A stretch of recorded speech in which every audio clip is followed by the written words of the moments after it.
যেই দিন ঈদে মিলাদুন্নবী হবে সেই দিন ট্রাকে করে আল্লাহ রাসূলের প্রতি ভালোবাসা দেখানোর জন্য বের হয়েছে আর বলছে ইয়া নবী সালাম আলাইকা, বলে না? অথচ এই বাক্যের মধ্যে যে আল্লাহ রাসূলের অপমান হয় সেটা কিন্তু আমাদের এই ভাই জানে না। আমি তাদেরকে বলতে চাই, হে ভাই, তোমরা যারা ইয়া নবী সালাম আলাইকা পড়ো, তারা একবার আল্লাহ তার রাসূলকে কিভাবে ডেকেছে একবার তো দেখো। সারা কোরআন একবার তো খুলে দেখো। এই সমগ্র কোরআনের প্রথম থেকে নিয়ে শেষ পর্যন্ত আল্লাহ অন্য নবীদেরকে যতবার ডেকেছেন সব নবীকে নাম ধরে ডেকেছেন। ইয়া জাকারিয়া, জাকারিয়ার নাম ধরে ডেকেছেন।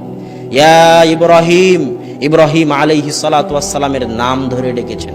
কিন্তু যখন আমাদের নবী মুহাম্মদ সাল্লাল্লাহু আলাইহি ওয়াসাল্লামকে ডেকেছেন তখন বলছেন ইয়া আইয়ুহান নবী কুল্লি আজওয়াজিক। আইয়ুহান নবী, আপনারা তাশাহুদে পড়েন না আইয়ুহান নবী? না তাশাহুদে ইয়া নবী আছে? তাশাহুদে কি আছে? আইয়ুহান নবী আছে। তাহলে ইয়া নবী আর আইয়ুহান নবীর মধ্যে পার্থক্য কি? আমি আপনাকে বললাম এ আব্দুল্লাহ, এ আহমদ, এই ডাকের মধ্যে কোনো সম্মান আছে? কোনো সম্মান নাই। আপনি প্রধানমন্ত্রীকে ডাকতেছেন মাননীয় প্রধানমন্ত্রী, মহামান্য বিচারপতি, সম্মানিত জনাব অমুক অমুক, ডাকেন না? তো আল্লাহ সুবহানাহু ওয়া তাআলা যখন তার নবীকে ডাকতেছে তখন বলতেছে ইয়া আইয়ুহান নবী, হে মাননীয় নবী, হে সম্মানিত নবী, হে মহামান্য নবী, হে সম্মানিত নবী মুহাম্মদ সাল্লাল্লাহু আলাইহি ওয়াসাল্লাম। নামটাও আল্লাহ নেননি, জাস্ট হে সম্মানিত, হে মহামান্য নবী বলে ডেকেছেন। আর সেই জায়গায় তারা বলছে ইয়া নবী মানে এই মোহাম্মদ, ইয়া নবী মানে এই মোহাম্মদ, নাউযুবিল্লাহ। আর তারা বলতেছে তারা নাকি আল্লাহ রাসূলের আশিক।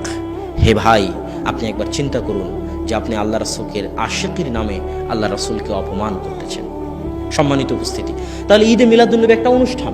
এই অনুষ্ঠানের মধ্যে যখন আমি দিনকে সীমাবদ্ধ করে দিলাম, ঈদে মিলাদুন্নবী শেষ, ইসলামও শেষ। টঙ্গীর ইজতেমায় হাজার হাজার মানুষ একসাথে হাত তুলে দোয়া করতেছে, টঙ্গীর ইজতেমাও শেষ, মুসল্লিও শেষ। তো ইসলামকেও যদি ধ্বংস করতে চান সেটাকে কার মধ্যে সীমাবদ্ধ করে দিতে হবে? অনুষ্ঠানের মধ্যে।